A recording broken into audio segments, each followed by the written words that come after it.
You're listening to Within Tolerance, a podcast for machinists by machinists. I'm your host, Dylan Jackson from Proteum Machining. And this week I am rejoined by Paul Van Metre of ProShop.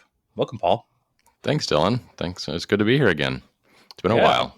Yeah, well, we saw each other at IMTS, and I'm really Indeed. glad we got to plan this. For anybody who wants to hear more of Paul's backstory, he was back all the way at episode 62, so please head back there, listen to that. But for those who haven't listened to that or don't know who you are, what is ProShop? And then what was your shop before ProCNC? What did you guys do then? And then what do you do now? Yeah, I'll start, I guess, chronologically. ProCNC was a machine shop that my partners and I started right out of college in 1997. So we went through a very hands-on sort of engineering manufacturing program where we worked on Formula SAE cars. I'm sure lots of folks know those. We lived and breathed that 20 hours a day for like 3 years. It was the most fun I've had in a long time. And decided to start a machine shop right out of college rather than scatter to the winds. And so started that company funded by a second mortgage, bought a Haas VF4. It was our first machine, used manual mill and lathe and a little 2,000 square foot, warehouse space. And then over the years, grew that up to about 75 people, running on 3 shifts, about a 32,000 square foot building, about 30 something machines, and very heavily focused on aerospace, defense, medical, regulated industries. We got ISO certified in 2004, so about 7 years in, and then AS9100 in 2006. And during the course of growing that company, actually really only about 3 years in, we pretty much were always tried to be a paperless company. So we, even at the earliest days, we had big, huge CRT monitors out at their machines because there weren't LCD monitors back then. And we would have these really fancy Excel worksheets out at the machines where we'd have all of our work instructions and tool lists and G54 offset notes and fixturing details, and our quality inspections would happen right in Excel. And so when we, about 3 years in, about the year 2000, we started needing some better software to help organize things. And we looked out on the market and couldn't find anything at all we thought was worth buying. None of them did the things that we were doing with our software. They did fine in the office with ordering and inventory and things like that, but that's not the heart and soul of a machine shop. So we decided to hire a software developer and build some software for ourselves. And it really became the backbone of our growth for, the next 14 years or so, until we sold it in 2014. And then we started, 4 of us left the machine shop, and we had 4 customers at the time, and started ProShop in 2016. Because I had to stay on for about a year after the sale as a transitionary time. And today we're about 65 people, over 400 clients. And ProShop is basically shop management software, but very heavily focused on quality management, on manufacturing execution on the shop floor, and of course, keeping the office organized as well. But really shop floor based, really at the DNA level. Awesome. And then, so last time you were on, we talked quite a bit about a ProShop. Mm-hmm. I just had CJ on recently. Mm-hmm. In the last, I guess it would have been almost 2 years now. Where has ProShop gone since the last episode? What updates or major things have you guys gone through? Oh, geez, so many. It's hard to even place it in time. We basically did a whole refactoring of our whole software on the back end to have it be much more scalable into the future. New database application from what we used to have, and then just tons of new features. Everything from cosmetic updates, which were sorely needed, because our original, my partner, the original developer, Matt, who's an absolute genius when it comes to database structures and data integrity and just the back end stuff. But he'll readily admit he's not a designer. So wasn't the prettiest thing in the world, but we always lead with function first. But now we have a very talented team of designers that are really helping us upgrade the interface, which is wonderful because it's important. But yeah, I mean, just a million little things, quite honestly, that from dragging and dropping in our schedule and all of our operation tables to just, lots and lots of other changes. Nothing that's, I'm trying to think if there's any brand new modules in the last 2 years.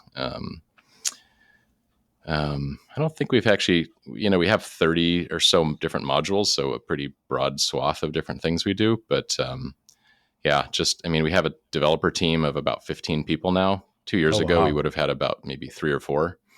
That's So great. we've really grown that team, and yeah, are just constantly pumping out new things all the time. And are you guys still offering the Flying Leap package? Because I remember Flying last time, Start, Flying yes, Start, yes. So yes. that was what I thought was really interesting and kind of sets you apart. I've used Job Boss a little bit, and I've seen some Hmm. other ones, but the fact that you guys, really clearly want your customers to be able to jump into ISO or AS if they want to fairly easily, I think was really cool. Yes, yes, indeed, and yeah, we still absolutely do that, and we actually also now have just about to start selling it a cybersecurity Flying Start package to Oh, help be wow. compliant to the CMMC requirements. So actually, yes, there are some pretty big new things. So we developed an API over the last 2 years. Um, the read side is fully in place, as has been for the last three releases, and the write side is just getting started. We're actually using it ourselves for some new things. But yeah, that's really opening the doors. So we now have integrations besides our accounting ones we've always had. We now have integrations with some machine monitoring systems. We have integrations with, um, well, we're building one with paperless parts, with high QA, and just lots of other things sort of on the go. And clients are doing other things as well, even unbeknownst to us, using the API. It's pretty cool to see. That's great. That is really cool. That's, you try to be everybody's everything, but, Hmm. there's always that stuff out there of very specific packages that people want to continue using. So I think that's a great idea. Yeah, our goal is to cover sort of 80% of what a shop or what most shops would need, in a lot of different areas, but we're never going to be the absolute best at every little thing. There'll be someone that's better at cutting tool management, and that are specifically for tool management. Better at quality planning. That's all they do. But if we can cover the vast majority of it, to a level that most shops find satisfactory, then it's just nice to have it all in one system and not have to deal with different packages. Definitely. Yeah. So when you were developing this cybersecurity package, Hmm. what kind of consulting, or did you bring somebody on board who's an expert with that? Like, how does that all work? Um, yeah, we did a lot of learning internally. So we have a couple different people. I think we have sort of two and a half people on that team full time now. Um, and so it was really studying the NIST 800-171 standard and the original CMMC 1.0 and now the 2.0. And then working closely with our developer team to build features that check the boxes for many of the requirements where ERP would overlap. And the most significant new thing, so we put in, and some of those we've had for more than a year now. Things like two-factor authentication and various audit logging and all sort of controls over monitoring different users and what they can do and not do, or their active sessions, and um, all the requirements of the standard. But one of the biggest things that shops need to contend with, which will make compliance to CMMC very difficult, is managing their CUI, or their controlled unclassified information. Um, Yeah. so that would be, of course, models and drawings. CUI it's crazy what they consider to be CUI. Even a part number and a quantity and a delivery location, that would be considered CUI. Really? Yeah. Wow. Like that aggregation of data, like, oh, they're trying to deliver this missile piece, 100 of them, to this location on this date. That is something the government does not want other people to know about. I can understand it from that viewpoint for sure. But yeah, it's from everything I've heard, it can definitely be a minefield stepping into that world. So I applaud you guys for doing it. Yeah, and so one of the things that was very serendipitous that years ago we never realized would work out so well was the way we do file management. And I don't know if we want to get into the weeds on file management, but we do it in a very different way than pretty much any ERP we've ever heard about. Instead of uploading documents, so assuming that we're talking about the cloud, right? Which most of our clients do. We do have some on-prem clients as well, but but the vast majority are on the cloud. Those that need to be ITAR registered we've always done the Gov Cloud, right? And we use AWS for that. Right. But in most systems, you upload, let's say you have a 3D model that you need to store in the ERP, right? First of all, with the new CUI requirements, we really want to minimize where CUI is stored on our local network, because the more computers and devices that have the CUI, just the more complexity just sort of balloons and the cost of compliance, because you need then two-factor authentication to access it and all sorts of crazy things. So if we can minimize those devices, it dramatically reduces the cost and complexity. So with that in mind, with, let's say, I'm not going to name any names, but a traditional, shop ERP system, you upload a 3D model into their sort of database as storage, right? And then when the programmer needs to then program on that thing, they would go into the system, they would click the download button, and it would download it onto their local computer. So now you have CUI on that device, right? Let's assume that they didn't have any before. The way ProShop works is we have an entire backend file system that is a human browsable, basically a map network drive. But so the programmer can go basically map that drive, get onto the Gov Cloud, use that as their work, and we have, so every part number in ProShop has a backing sort of file structure with it. So we have a CAM folder and a CAD folder and a G code folder and pictures folders and all sorts of CMM programs. So they'd go into that working directory for the CAM, and then they would then open up Mastercam, for example, or whatever. We'll assume it's not Fusion, because that's in the cloud already. Right. But open up that file, do their programming, close. So it's in memory, of course, on their local workstation while they're doing that. And then save it, close out Mastercam, and that CUI never actually existed on their computer at all. Wow. Right? There's no That's CUI great. locally. Then they save their G code into the G code folder, and so that the cost of compliance for that device is, so if you extrapolate this all the way out, you could basically run an entire, very defense heavy, job shop without any CUI on the local network at all. That's great. I'm sure that makes it heaps easier to handle on your end too, because you're not having to, like you said, two-factor every single computer or whatever. Yeah, exactly. So, and we have a brand new product that's just coming out right now called ProShop Safe, which takes this concept sort of to the next level, where where it basically connects and controls the map network drive through the ProShop credentials. So when you walk up, let's say you walk up to a shop floor computer, and by the way, the computers that most of our clients use, if they are sticking with Windows, which many do, they're a tiny little sort of solid state computer. I always say peanut butter sandwich size, right? It's probably just Velcroed right to the back of the monitor. Right. Can feed dual monitors, which is always really nice in the shop. So pretty inexpensive device. It's not going to be sucking in dirty shop air. If you need to replace it after a few years, it's like $200, right? It's not a big deal. Right. So there, someone walks up to that device. There's no map drive. There's no CUI on that device at all. They log in with their ProShop credentials and their two-factor authentication.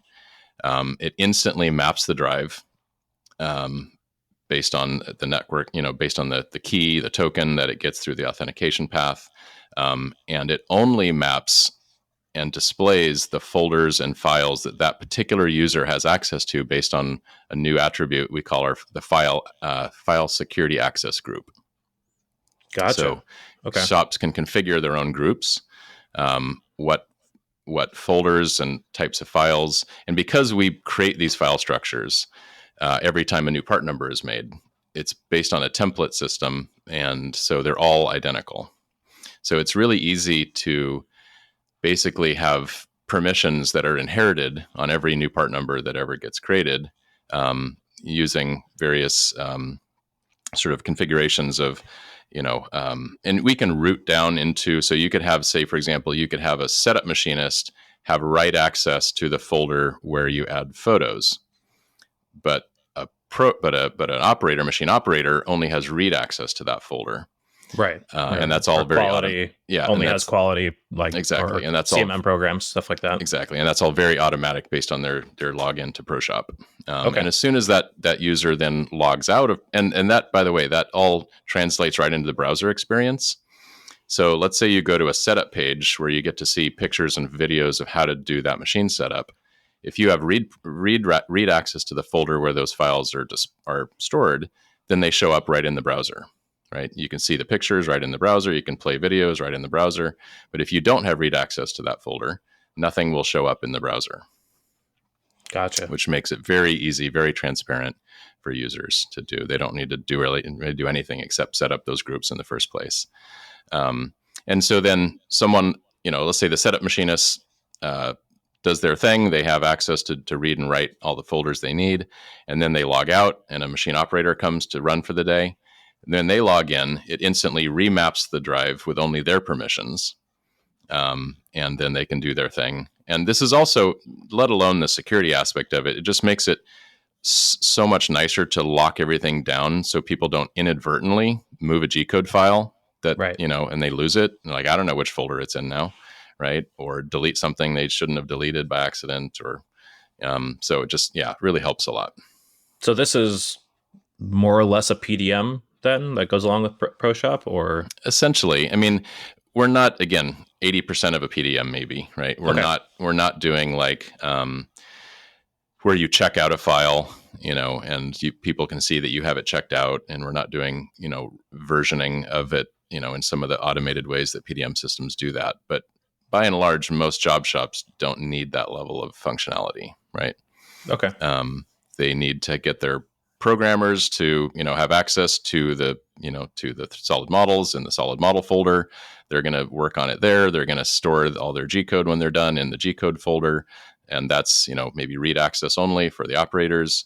Everyone needs to be able to access other certain things, but yeah, it's not a full-fledged PDM, but it's enough of one that many of our clients really find a lot of benefit in having that much structure around their files, so things aren't as chaotic, and people know exactly. And they don't need to, even though our file system is human browsable, by and large, people don't use it that way.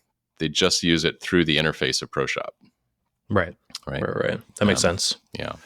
So we've talked a lot about data in the system, and I thought a great question from Bennett Fort Manufacturing was, if a shop can't currently justify ProShop, what can we do now to make integrating our job list, tool list, all of our data that we currently have easier later?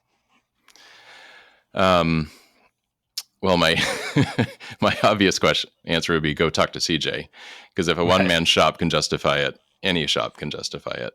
But short of that, I honestly would say just a really good system of like Google Drive folders and sheets.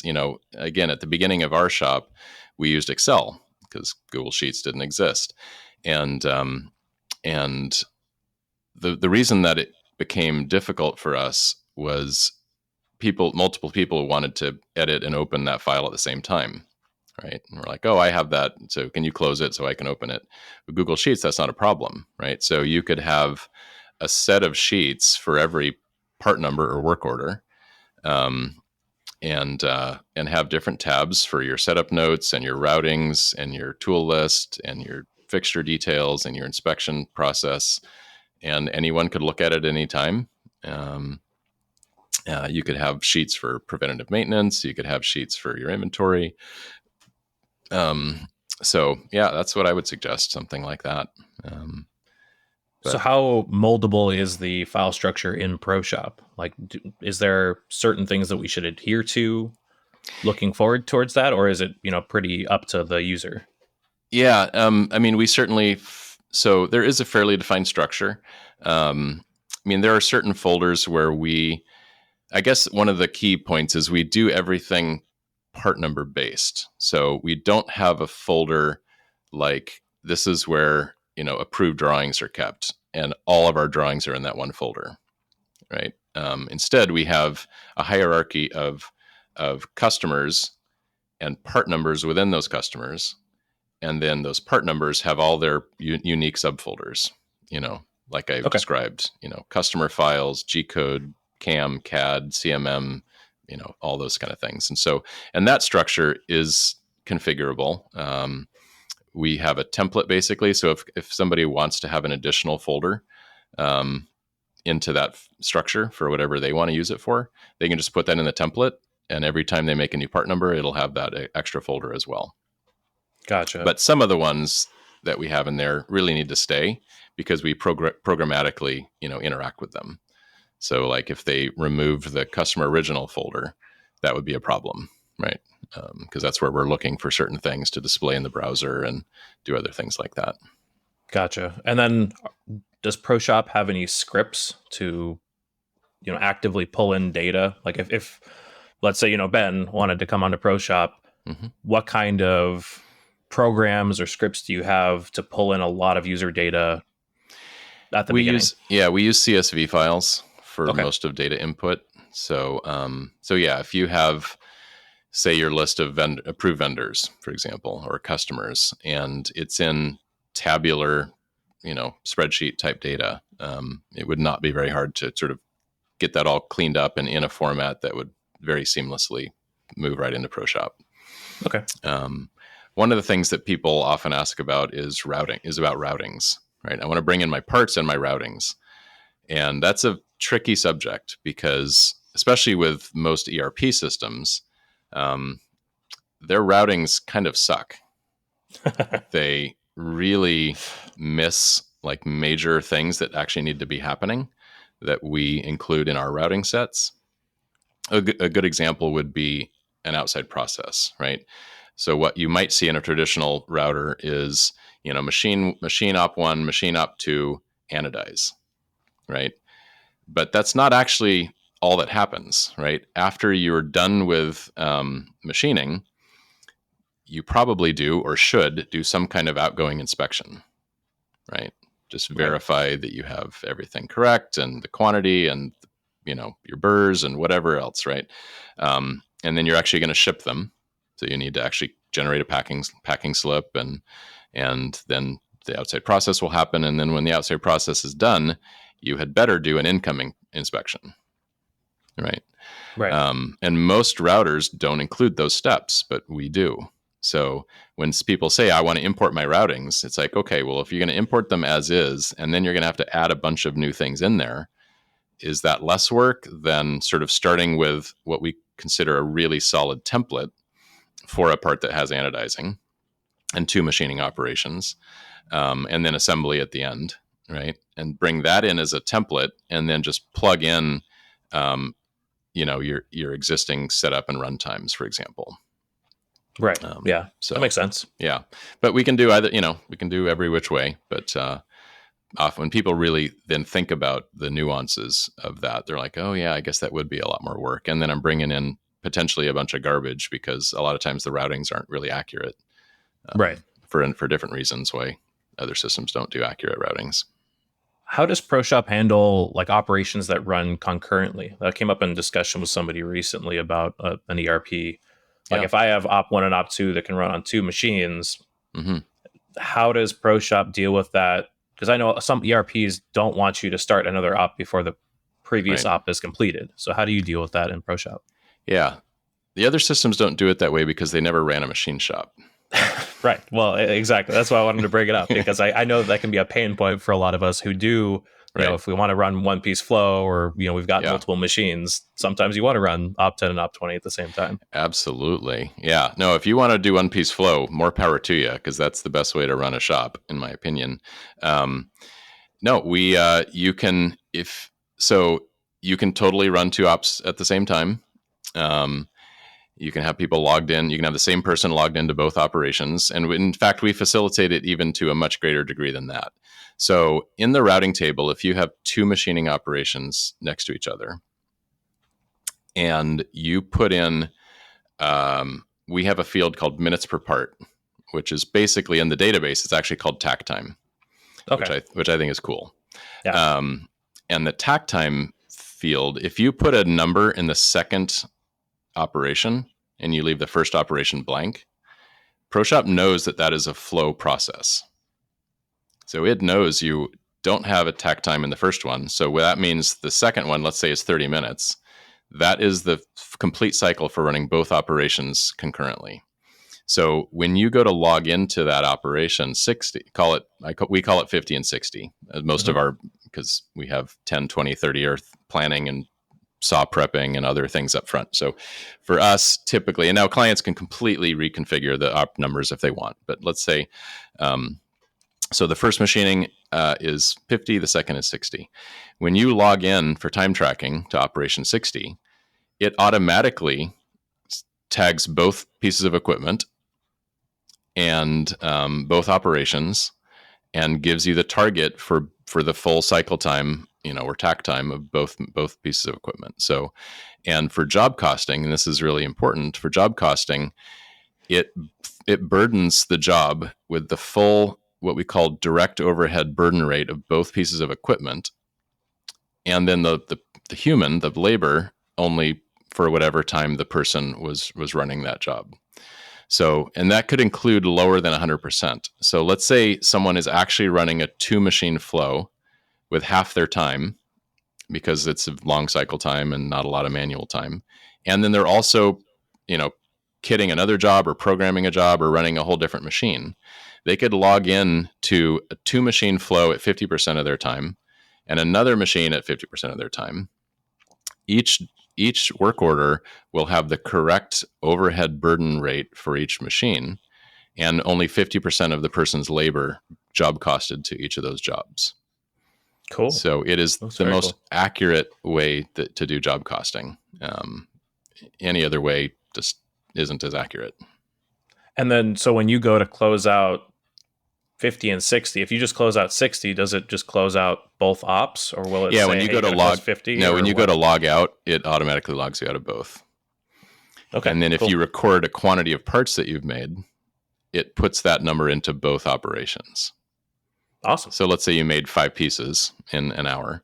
It would, in the quantity complete field on the work order, it would put 5 in both spots. And what if you scrapped something in 50 but not in 60? How do you handle that? Like, let's say the first, before the flip, you threw a part or something. Yep. You could overwrite the number. And when you could also, of course, if you're doing inspection in ProShop and you record the fact that you haven't, let's say there's if you threw a part, then there's probably a whole bunch of things that are out of tolerance, but you could just,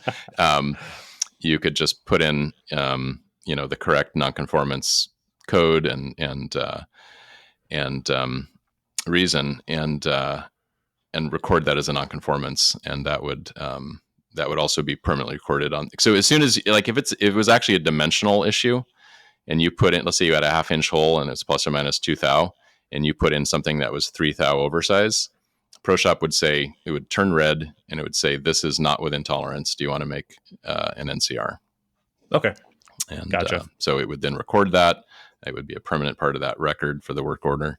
But then you can, make sure that your quantities are correct. Make a new piece just for op 50 and then get it back into the flow. Gotcha. Yeah. Okay. So CJ, actually, speaking of him, had a question which I thought was great. He said, what do you believe the differences are between running a machine shop and a software company? What are the misconceptions a machine shop would have about a software company, and vice versa? Well,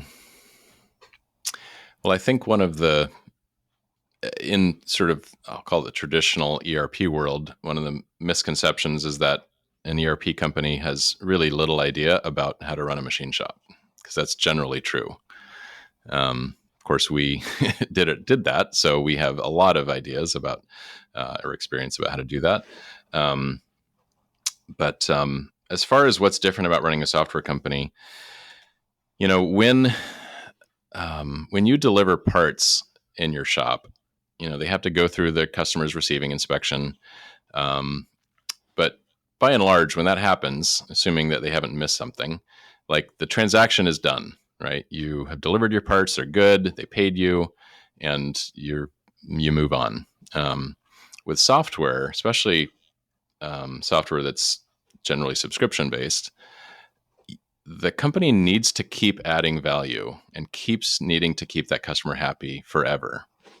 So the onus is on us, right, to keep our customer service high, to keep our features, you know, coming, to keep the system, you know, up and running, because the value has to be delivered perpetually forever, or else that customer will become unhappy and leave to go do something else, right? Right. And we, you know, we get of all the customers that sign up, approximately 50% have never had an ERP, and approximately 50% are coming from an ERP that they hate or loathe, or at least are not that happy with. Yeah, I don't know Um, many people who are lukewarm about their ERP. It seems no, like that's one or the other. yes, and it's largely hate. You don't hear the word love very often. But yeah, so it's a huge responsibility. I think it's a huge responsibility to be taken very seriously. And that's also one of the reasons we're so passionate about it, is because we're supporting companies like yours that are the foundation of the economy, right? Everything in the world starts with machining one way or another. There's no two ways about that, right?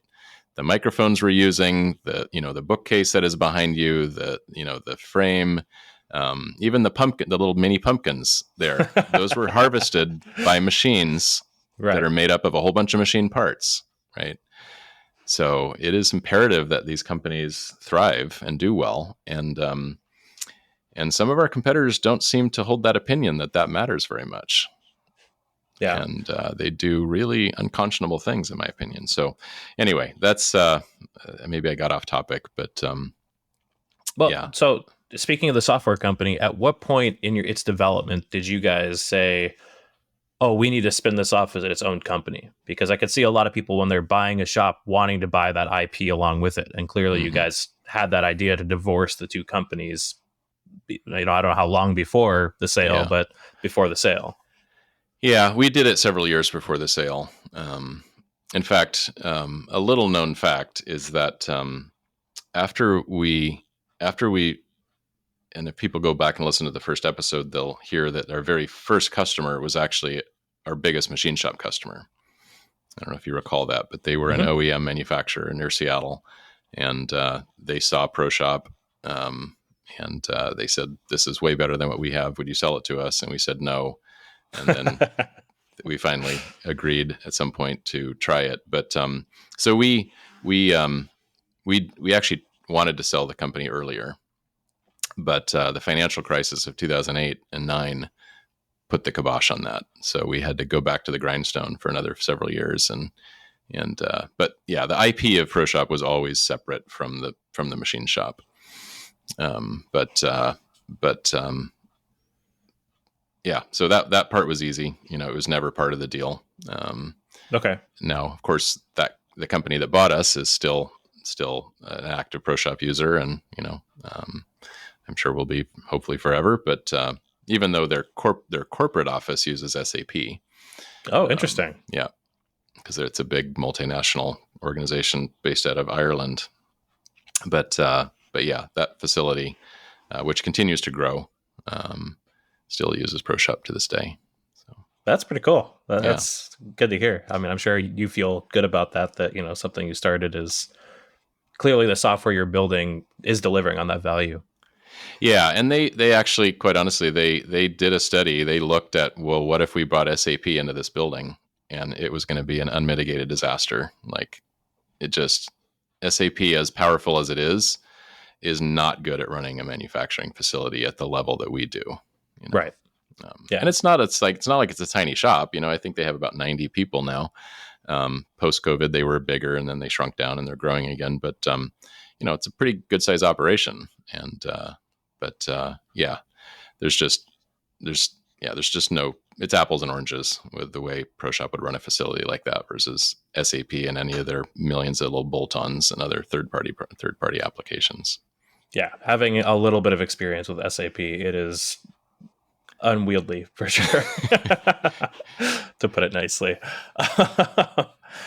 So I wanted to go back to Pro CNC, and Devin at Like and Precision had a good question about customer acquisition strategies when you were back there. How did you guys locate customers that were a good fit for you to reach out to? How did you approach marketing? Because clearly you were able to grow the company quite large. I mean, at least coming from the viewpoint of a 2-man shop or, a 3-man shop. So how did you guys approach marketing? How did you look at marketing? I know a lot of us, as a small shop, you get so busy and then you're like, I don't want to advertise. I don't want to push on people because I don't have capacity. And I know that that's the exact opposite way to look at it. So how did you guys kind of get over that and look at marketing and look at finding customers? Yeah, great question. We were kind of forced into taking that seriously after 9/11. So, of course, we were about 3 or 4 years old at the time. We were pretty heavily focused in aerospace already, but had a concentration in a few clients, and that were mostly in aerospace. So after 9/11, of course, that sort of brought the aerospace industry to its knees, and we very nearly went out of business. Like, we were weeks away from insolvency. Wow. And so that was a lesson in diversification. And so we actually found an advisor through one of the small business development centers at our local university, which is a fantastic resource. I would highly encourage people to find those in their local areas. It was no cost to us. And amazing gentleman named Tom Dorr, who I will always say till my grave that if he wasn't for us, we wouldn't have made it through, which means ProShop never would have existed in the world. Right. So yeah, incredibly grateful to Tom, but he really drove and instilled into us the importance of being sales driven always. Like, because we were in that, and it took a while to get the message, right? Because as things started coming back, when my partners and I started the company, we sort of gravitated into different areas that we focused on. So I was the sales and marketing guy, Kelsey was operations, Darcy was finance, the kind of things. But I'd go out and do some sales, and we'd get a bunch of work, and then I would get sucked into helping deliver that work, right? I'd run machines, I'd program, I'd drive and deliver, I'd do whatever, right? But then that means I wasn't doing sales. So then just a couple months after that, things would die down again, and we'd have one of those terrible months where we didn't ship enough revenue to cover our break even, right? Which was devastating on profitability, right? You could have 4, 5, 6 good months in a row building up your bank account, and it's all gone in 1 month, right? So it is such an important lesson to know and to really learn, but it's hard to, when things are busy, you're like, I got to get these jobs out the door. I don't have time to go do a sales call, right? Right. But you have to make the time. So what was your answer to that? Did you hire more people? Did you, because that's kind of like, I think where a lot of the shops I talk to are at, is that, we have these waves of months, and it's tough, like you said, but you're like, well, do I hire more people when I don't know if I can support them? Do I invest in processes? What was the direction you guys took to kind of solve that? Yeah, well, actually, I don't remember if I mentioned it on the first time. I mentioned it on many of the shows that I do, but the book, The E-Myth, was very instrumental in us also learning the message that in order to grow, we had to define our roles, make sure that if we were going to add people, to replace ourselves so we could focus on the more important things that only myself or the owners could do, that we had to really clearly identify, what were the different roles in the company, and hire people into those roles. So yeah, it's a little bit of a catch-22, sort of cart and horse, kind of thing. Do you hire people to backfill you if you're not sure you have enough work, but you got to go out and do the sales to get the work to pay for the people that you need to hire. Right, So exactly. there's no doubt about it. It's very challenging. But I'm not going to sugarcoat that. But yeah, ultimately we grew. So we hired programmers and machinists and inspectors, and so I didn't have to do any of those things anymore. Now, occasionally I would choose to, just to keep tied in with the shop. I'd go, even when we were 75 people, I'd go out and run machines for a few hours sometimes, just to Right. experience, what our systems were like from the inside. But yeah, no, hire people to so you can just or hire a salesperson. The owner by no means needs to be the salesperson. And when we got, for the last couple of years of our business, we did have a separate salesperson. I was always involved with that side of things, but we did hire someone that did that well. But to get back to the advice, the question, we now this was like very early days of the internet. And so we used a number of resources, including the big Thomas Register, big green books on the Uh-huh. wall. And we would literally, look regionally. So we'd look in the Seattle area, for example, for companies that make things, and we'd use business magazines. We'd look at the newspaper. We'd look at, we'd Google them, aerospace manufacturers or whatever. And, we niched down into, specific little niches that we wanted to be good at. Cause if you don't niche down, you're never going to compete with the rest of the world. Right. You've Right. got to So, be, yeah. along with that, let me ask you this, because I think the reason a lot of us small shops are afraid of hiring is that we feel like the way we differentiate ourselves is because of us, the owners. Mm-hmm. It's like I'm Mm-hmm. special. It's my ego that is Right. like, and so how did you differentiate yourself in the market and say this is why Pro CNC is so much better than the rest? Because at some point, you start, I start claiming like, oh well, I have great quality, blah blah blah, and then you look and you're like, I am the same claims as every other shop in the Mm-hmm. industry. So how did you both divorce your ego from that, and then Right. how did you what did you guys say was your secret sauce? How did you make Mm-hmm. yourself special in the marketplace? Yeah. No, really good question. We decided to, and this wasn't, what year did we decide this? We decided it must have been in like 2009 or 10. We decided to go all in on design for manufacturability and being the experts in doing that. So when every shop has that on their page, they're like, call us for a DFM consulting and we'll help you make your part cheaper. Right. But we went all in on it. We started a newsletter.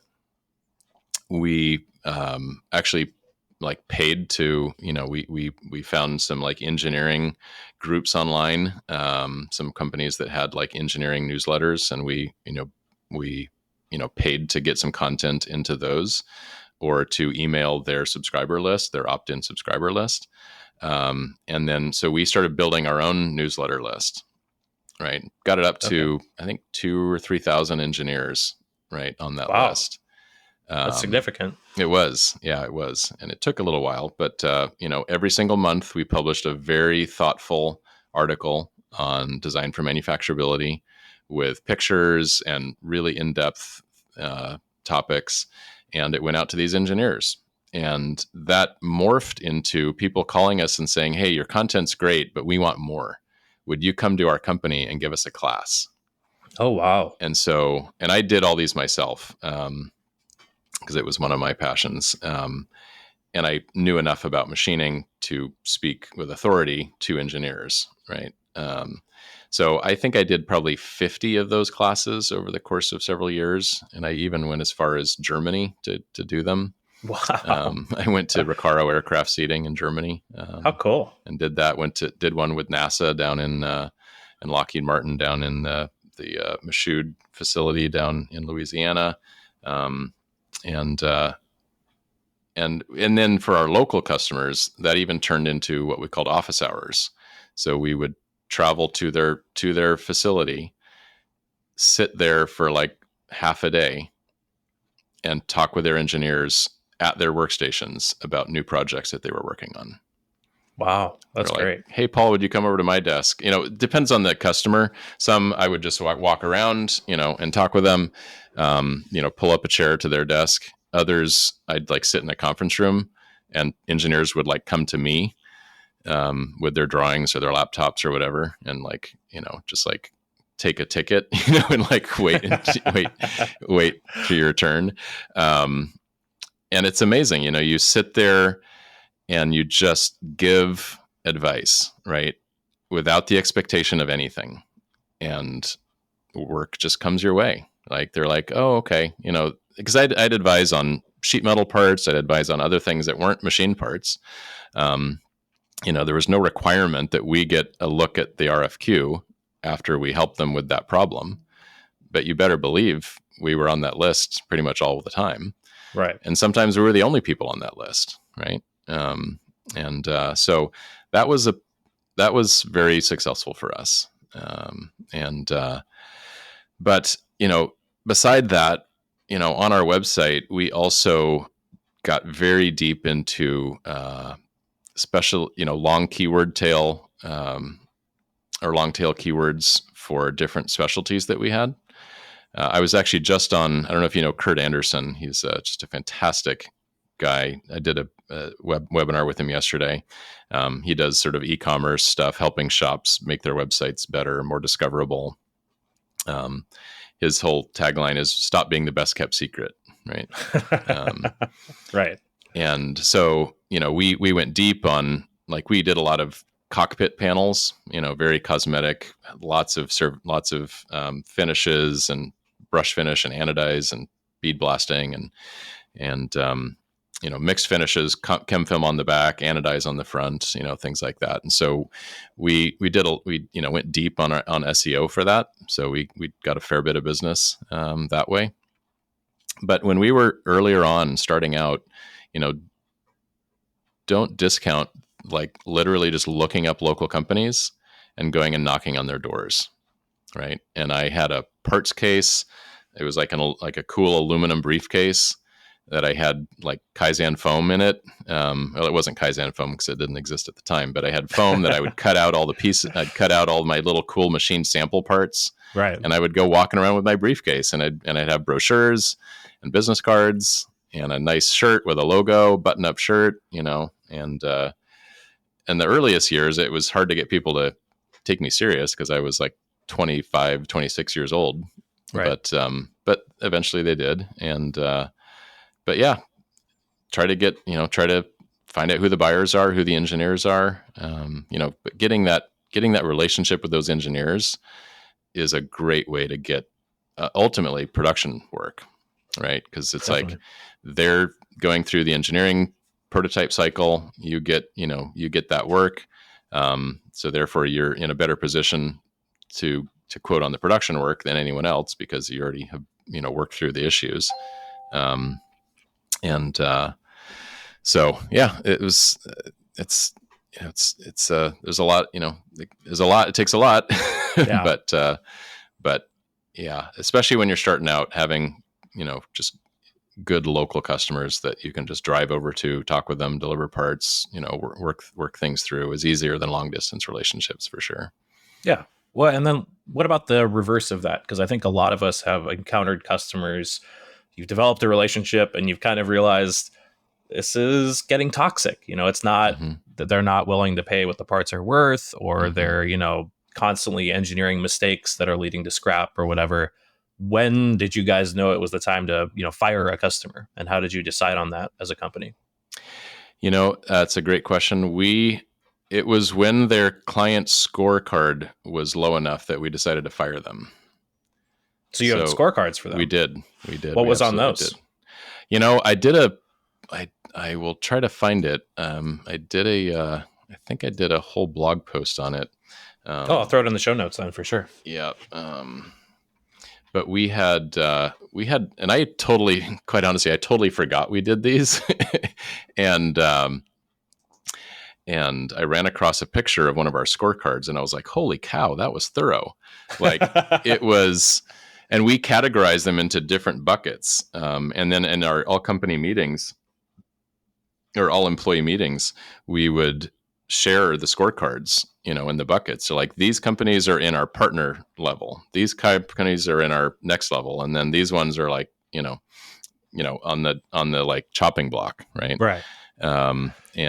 So yeah, it was everything from, are they good with their rev control to do they pay on time, or do they, how price sensitive are they to engineering charges? If they're like, yeah, I want, I'm not going to pay any NREs at all. You just need, and I want you to, make 10 pieces at the 1,000-piece price as well. We're like, screw you. Like, Right. Yeah, no, it's not going to last very long. no. And you can say screw you to those people if you have enough sales pressure, because you're always doing sales and you Right. have other options to move on to.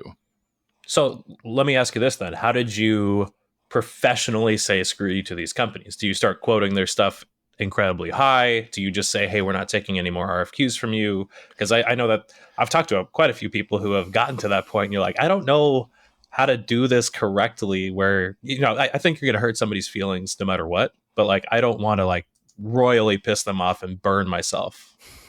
Right. Yeah. Yeah, you definitely don't want to burn bridges, for sure. It's never a wise choice. But yeah, we would often do it through just increasing prices till the point that they just wouldn't pay that anymore. Or sometimes it's just, I'm sorry, this is just not a good fit. We can't make money on your parts. We realize that we're just not good enough at these kind of parts. And sometimes that's what it was. Like we developed what we called a triple threat. So if we got an RFQ and it had 3 things on it, it had all 3. Like if we could handle 2 of the 3 things, but it had all 3 things, we're like, we are not quoting this job. Like this will kill us. And it was, for us, it was a combination of tight tolerances, cosmetic finishes, and difficult materials. If it was like, an Inconel job with a 2/10 bore and a 2 RA finish, we were like, there's no way in hell we're going to ever succeed at that. Right. Right. But if it was that part made out of aluminum, no problem. We could do that all day. Mm-hmm. Or if it was a tough material, but it didn't have a cosmetic requirement, that was much easier. Or the tolerances weren't as tight. So yeah, did you get the link I just sent you there? Yeah, I just pulled it up so I can add it to the notes later. So we had like 15 or 16, scoring attributes, so work fit, rev control, lead time, vendor manage inventory, rejections, cosmetics, shipping quantity, documentation, payment terms, how many of our services they used, cost of entry, forecastability, value fit, NRE behavior, and profitability, right? Yeah. And we had 5 different tiers, and we'd highlight, we had a Venn diagram of different, we'd put them on the Venn diagram. It was pretty cool. Yeah, I like that a lot. And especially taking things like VMI into account, because I think that a lot of people don't have to deal with that until you're in aerospace. And then you realize like how much a lot of these companies like to squeeze the small guy. And you're like, oh, well, you can carry our inventory for us. You can carry all that cost. Sure. Yep. And that was both, there's a 2-edged sword on VMI.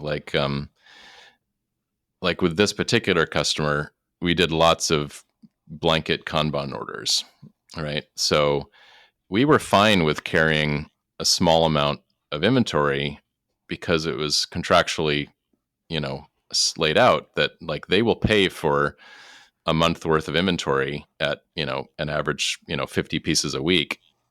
So we'd build 200 parts and keep them in stock and then ship every week, whatever their Kanban pull was. Right. And that was a perfect situation. It evened out our production. We could be a little more, choosy about when exactly we ran that job, in the month, what batch size we were building that fit the schedule. So yeah, there's, I think, some amount of that that's great. But if it goes too far where it's like, you need to build 1,000 pieces and then you ship them to us, but we're not going to pay you until we use them. Like that's not a great situation. So I've seen that for sure. Yeah. So going back to bad customers, there's another part. I was just talking to somebody recently. How did you guys deal with getting in over your head? I think that we all very rarely, hopefully, but we all get that one job that you are 6 weeks into it and $1,000 over budget for tooling and stuff, and you just can't keep banging your head against the wall. Mm-hmm. So how did you guys handle that? And what's the, looking back on it now, what do you think is the correct way to bring that up to customers? Yeah. Well, first, I mean, I actually can't remember a job that we never actually delivered. But I think being as transparent as possible, as upfront as possible. We had pretty good relationships with the majority of our customers, and if we said, you know what, we are just hitting our heads up against the wall on this part for whatever, this feature, we just cannot keep this part flat, or you have a 2 thou flatness tolerance on the whole thing, and we've tried roughing it from 5 different ways, approaching the part, and it's just still not coming out right. They would very often, work with us and figure out, all right, well, let's measure it in a slightly constrained state, right? You could put a 1 pound weight on this corner, and then you can measure it, right? But if we didn't tell them about all that, they couldn't help us brainstorm a solution. Right. So I think it's really important to have customers that are, real people on the other end that care about you as the success of you as a shop. So you can keep doing, because a good customer wants you to be profitable. They want you to succeed, because if you don't, you're not going to be around to serve them for years to come. Bad customers don't have that perspective. So those are the ones you got to fire. Okay. I think that's a great answer. Yeah. Just being as transparent and communication, that's always, I think I read another blog post that, bad news never gets better with age, right? You just got to deliver it as soon as you possibly can. Certainly. Yeah, I completely agree. That's, I think, the part of owning a business that's the hardest, but like something that gets, I don't know if it gets easier, but it gets a little bit easier with practice, of just like overcoming that pit in your stomach and just saying, all right, well, let's just have this conversation, figure it out. Yeah. Yeah. And I can still remember, the feeling, a number of times where things were going so badly, I just couldn't conceive of how we're going to possibly come out the other end intact. Like, this is going to tank our business. But then, like, even 6 months later, I remember the feeling, but I can't even remember what the details were of the thing. So clearly it was not that big of a deal, right? We did not go out of business. We managed it just fine. But in the moment, it was such an overwhelming, like the world is my business world is collapsing here. There's no way I'm ever going to survive this. Right. We find a way to survive it. And 6 months later, you can't even remember what the actual problem was. So, yeah, maybe I just have bad memory, but I think there is some wisdom to that. Take a deep breath. Things get really shitty. Take a deep breath. Communicate. Try to keep a calm head about it, and just persevere your way through. Yeah, I don't know if you've seen this show, Ted Lasso. Oh yeah, but he's got that saying of "be a goldfish." Forget easily and just keep moving on. And I love that saying. It's like, just be a goldfish. Just be a goldfish. Yes. It'll all pass. Yes, absolutely. Totally true. So Dave Precise, going back to the software, he said, please compliment him on a very transparent demo and sales process, which, he already told you, but folks should know. And I reached out to you at my last job about it, and you were just super open and upfront with pricing and helping me get to the point where I could demo it if the company wanted to, and I completely echo that as well. Thank you. Yeah, that was actually, and I mentioned this to Kurt yesterday.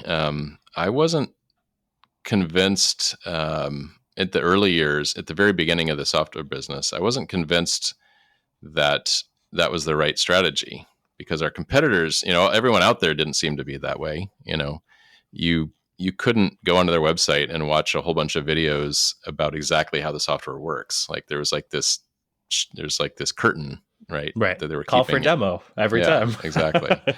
And I thought, my biggest fear was that if I threw everything out there, that our competitors would just watch all those videos and then reverse engineer the features and come out with all the same features that we had. And then we'd have no differentiation. But that's clearly not the case.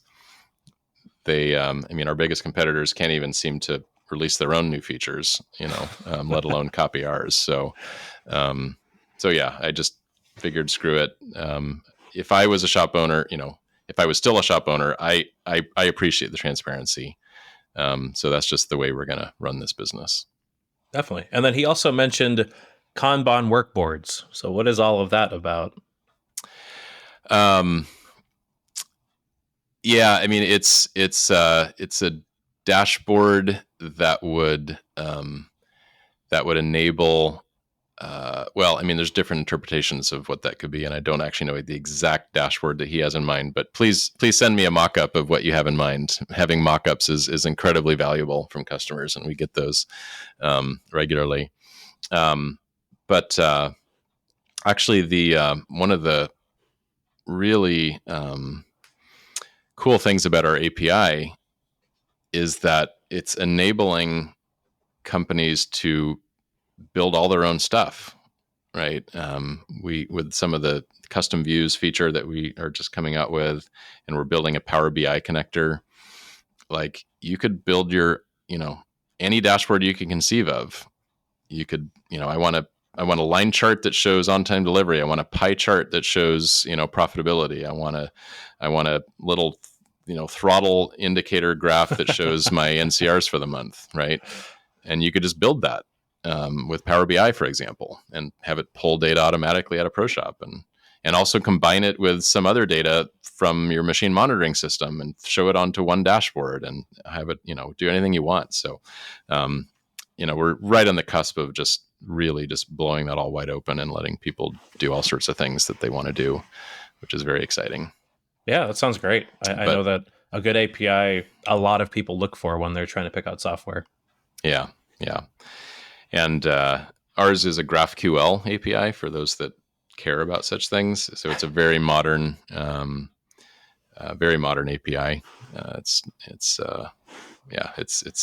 We're putting a lot of time investment, a lot of money into making it really robust. So it'll serve us well for years and years to come.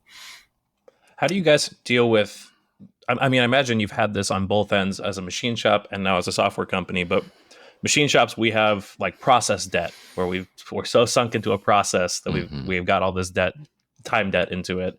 How do you guys deal with technological debt? Because I see that that's, in every software company, quite a big issue, and something that it's kind of hard to hedge your bets about a change in the industry or a change in software programming that you don't really see coming. So how do you guys stay on top of that and make sure that you can iterate your software and not be stuck, like you said, with a UI that wasn't designed by a designer? Yeah.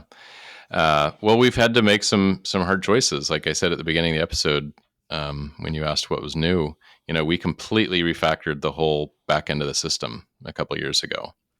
So it's an entirely new tech stack, behind the back end of ProShop, which is very modern. But it was a lot of investment and time. But we knew that was important. So we did that work. And then just, really listening. I mean, some tech debt, a customer would never have any idea about because they just don't see the back end. Right. But we do. And we need to look, when we're not 400 customers, but 4,000 customers, like, what does that look like? What systems will we need to have in place to make sure things continue to be, super fast and responsive, and uptimes, and, updating systems is simple. So we just, put a lot of deep thought into that work. That's where we lean heavily on our CTO, who's just an incredibly smart guy. Has always steered us really well on all those decisions, and his team. And then just investing in the team to grow it, right? Having, I think we now have 2 designers and, 5 or so front end developers, right? Just doing front end improvements, now guided by designers. So, that's not an overnight process by any means. Right. In fact, I was just yesterday morning, that designer team interviewed me as a shop owner for the user persona sort of work that they're doing. So defining user personas for different types of people that would use ProShop, what they care about, what their motivations are, what they're driven by, to help inform the design decisions they're making. It was And actually a then, cool process. I wasn't expecting that. yeah, that's great. Do How much of that outside interviewing happens? Because it seems like, you owned a shop for years, but things are changing so quickly in a shop that I'm Oh, sure. sure, you want that fresh shop owner perspective. So how much interviewing and questionnaires and all of that goes on behind the scenes? There's a lot. There's a lot. So, and we're doubling down on that as well. So sometime in the next month or two, we're going to be putting in a formal customer advisory board, which will meet regularly and will have full transparency into our roadmap and have deep discussions and debates and between them and ourselves about different things, like should we get into this, a new module that does this, or this new type of thing. And we already do a ton of this. We have we're on meetings, I'm sure daily, with customers, getting feedback, hey, we have this new thing that our customers are asking us for, this new form that they want, that they never asked us for before, and how do we do that? So there's we're still, even though we don't own a shop anymore, and sometimes we deal to talk about buying a shop again, just so we can be back in the really, really in touch directly.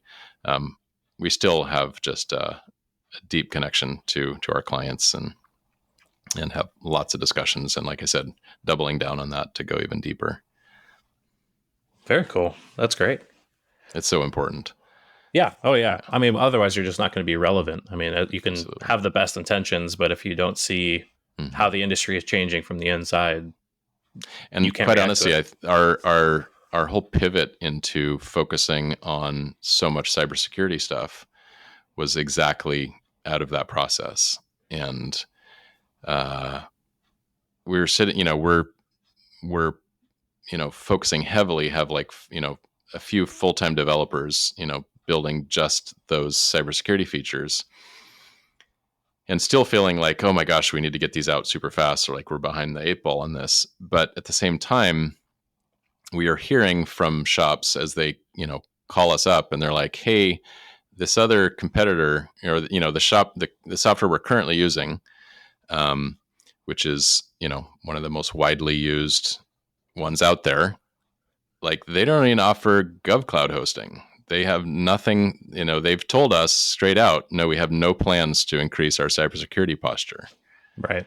It's like, well, I guess you're going to serve clients that are not in the defense industry or don't serve the government at all, Yeah. because that is going to be 100% mandatory. Yeah. And how are you going to? So anyway, it just came to me. It's a good example of really listening, and because we had clients starting to say, hey, what are you guys doing about this? I need to have two-factor authentication. I need to be able to control my CUI. It makes sense that you guys are going that way. And I'm glad that you're making it so much easier for shops. Cause, I look at that stuff and I'm like, oh man, there is so much. I have to hire a consultant at this point. I can't Sure. become an expert on that stuff. Right. So it's great that it's part of your system. Yeah. And with our Flying Start package for the cybersecurity Flying Start, our intention there is not to eliminate the need for a consultant, because we are not consultants. We're not going to do that for you. Right. But it's the difference between, hiring a consultant for 10 hours of consulting or 200 hours of consulting, right? Huge, huge difference. Yeah. And because kind of like our QMS Flying Start, it had a huge amount of content, basically a full quality management system already built into it. And then when an audit happens, the audit is happening in ProShop by and large, like 98%, right? And so the vision is that your CMMC audit will be all driven out of ProShop. So it's not only a bunch of content, and sort of, but it specifically lays out every single requirement of the standard. And even if the answer is not the answer of how you comply is not ProShop, it's still a place where you can document exactly how you comply. It's where you can have your record keeping, you can have links, you can have all the things that you need to show an auditor how you meet the standard. Well, Paul, that brings me to the last question I ask every guest every week, which is, what did you research this week? And it can be anything under the sun. Doesn't need to be machining related. It's just what's been popping up in your browser. Oh, geez. Lots of things, but to be honest, if I'm being honest and a little bit vulnerable, I'm looking up how to deal with teenage use of marijuana. Oh, really? Yeah. My kids are enthusiasts. and I'm sure being in Washington doesn't oh make my it God, easy to approach that. It is ubiquitous. It is absolutely everywhere. And as a father, I'm concerned about it, and I used pot when I was younger a little bit, but not anywhere near the same. So, and actually I'll plug another podcast. Huge fan of the Huberman Lab podcast. Andrew Huberman, he's I think is a neuroscientist or something at Stanford, and he did one of his recent episodes was all about cannabis use. 2.5 hour long episode, incredibly in depth, but exactly what I needed to find. And so we'll be sitting down and having conversations. Good. Very shortly here. We've had lots, but it is a really bad thing for the teenage brain to use pot heavily. For sure. Yeah. Well, and I will say this through personal experience, I used it way too much, thought it was, my identity kind of thing, and grew out of it very quickly as I became motivated about other things. Well, that's encouraging to hear. I'm learning this parenting thing. My wife and I are learning this parenting thing every day. And so I appreciate that insight. Of course. Well, Paul, thank you so much for joining me again. It was wonderful to get to catch up and get to pick your brain more about being a shop owner too. I think we said before we started recording, you have such an interesting perspective having both sides of this now, both the software company, working with machine shops, and having your own shop. So I really, really appreciate you sharing that. Oh, it's absolutely my pleasure. I know how hard it is. I'm happy to help give, whatever advice I can after, making lots of mistakes and learning from them along the way. So it's just, it feels like a deep honor to be able to share those things. And thanks to all the patrons who helped make this show possible. Donovan, Andrew, Kurt, and Bree, thanks for joining this month. And thanks everyone for listening. I'll be back next week.